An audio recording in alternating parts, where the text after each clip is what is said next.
So you call yourself a Christian, right? Maybe you've got the t-shirt, the bumper sticker, all the gear. But imagine for a second, what if your life was actually a movie?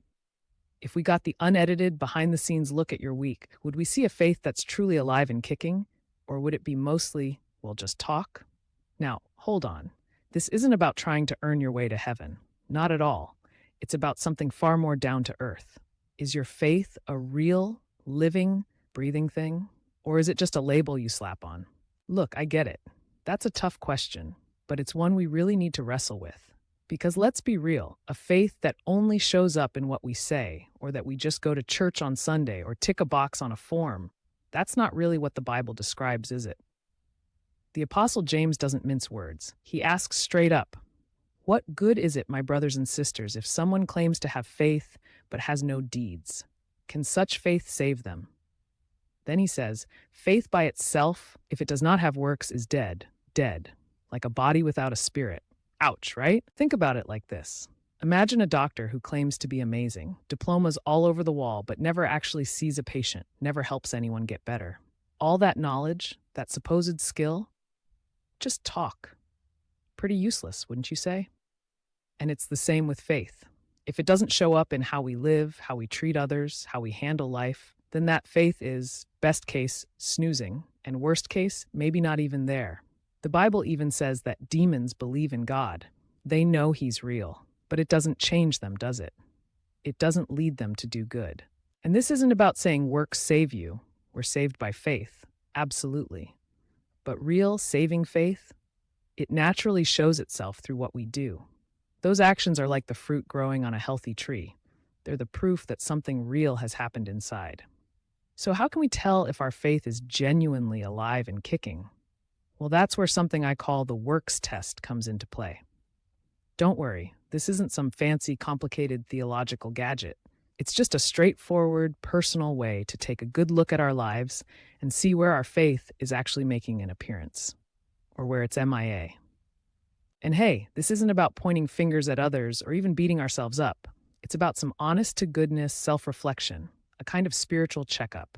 Ready to dig in? Let's look at a few key areas. And for each one, just think honestly with me. First up, love and compassion in action. Jesus made it pretty clear, didn't he? Love God, love your neighbor. But what does that actually look like day to day for you? Think about the people you bump into, your family, coworkers, even strangers. How are you treating the difficult ones, the ones who are different, the ones who are clearly struggling? James paints a vivid picture. If you see someone shivering and starving and just say, "Hey, hope you feel better, stay warm," but don't actually do anything to help, what good is that, really? So is your love just a nice idea floating around in your head, or is it something real, something people can actually feel through your kindness, your patience, your practical help? Second, how you use your time and resources. Seriously, where does your time actually go? And what about your money? These two things are like giant billboards showing what we truly care about. Do your calendar and your bank account show a heart that's in line with what God cares about? Are you generous? And I don't just mean with cash, but with your time, your skills, using them to help others and be part of what God's doing. Third, how you handle trials and temptations. Life loves to throw us curveballs, doesn't it? When things get tough, how does your faith actually hold up? When you're up against it, is your first thought to turn to God, to lean on His strength? When temptation pops up, does your faith give you that inner compass and the backbone to choose what honors Him, or does it kind of, fall apart when the pressure's on? Fourth, sharing your faith, not just talking, but living it. Now, this isn't necessarily about handing out pamphlets or preaching on street corners, though for some it might be. It's more about living a life that's so clearly changed by Jesus that people can't help but notice. It's about being ready to share why you have this hope, for sure. But it's also about your actions, shouting out God's love and grace before you even say a word. Your life itself should be telling a story. All right, maybe that little self-check made you squirm a bit. Perhaps you spotted a few areas where things are lacking.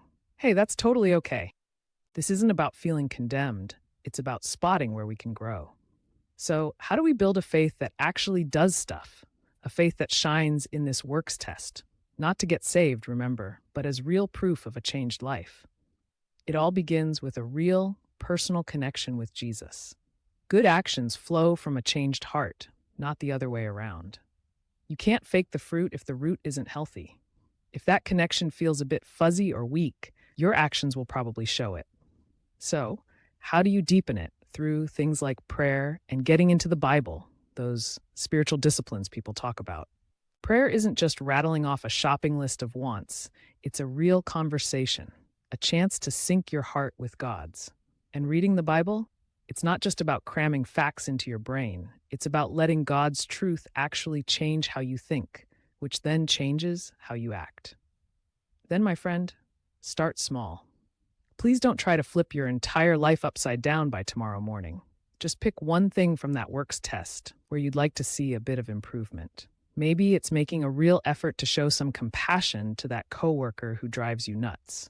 Or maybe it's simply setting aside some dedicated time for prayer each day. And this is huge. Don't try to do this solo. Find some fellow believers, a community where you can get support and keep each other on track. Share your ups and downs. We're meant to be in this together, like a team, supporting each other. And always remember, this whole journey is fueled by grace, not by trying to be perfect like some rule-following robot. It's about making progress, not putting on a flawless show. So back to that big question. Is your Christianity just talk? Ultimately, only you, standing before God, can answer that one honestly. But here's my challenge to you today. Take this works test to heart. Let it spark something in you, a desire for a faith that's deeper, more alive, more active. Because real Christianity isn't just about nodding along to a list of beliefs. It's a faith that works, a faith that changes us from the inside out and makes a real difference in the world around us. And listen, if you looked at those areas and thought, oof, I've got work to do, don't get down on yourself. Get encouraged. God is always, always ready to meet you right where you are and help you take the next step. He wants your faith to be vibrant, active, something that genuinely changes the world, starting with you. It's time to move beyond just talking the talk. Start living it out in ways people can't ignore, ways that give everyone a little peek at the amazing God you follow. So what's one small thing you can do, maybe even today, to make your faith more than just words? Hey, if this has got you thinking or if it resonated with you, do me a favor and hit that like button. And if you want more stuff like this, helping you live out your faith in real, practical ways, make sure to subscribe. Oh, and if you know someone who could use this little nudge, please share it with them. I'd genuinely love to hear from you in the comments below. Which area of the works test are you thinking of focusing on this week? Let's encourage each other.